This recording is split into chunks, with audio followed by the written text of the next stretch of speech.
দেশনায়ক তারেক রহমানের নেতৃত্বে বাংলাদেশ জাতীয়তাবাদী দল এবং বাংলাদেশের বিভিন্ন রাজনৈতিক দল সেই আন্দোলনের সাথে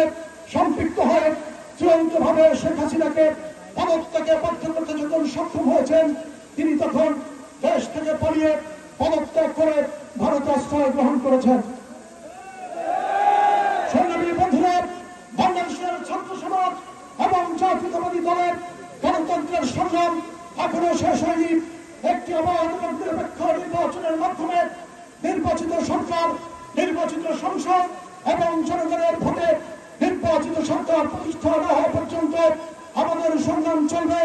বাংলাদেশের ছাত্র সমাজের সংগ্রাম চলবে, বাংলাদেশের গণতন্ত্র মানা প্রত্যেকটি মানুষের সংগ্রাম চলবে এবং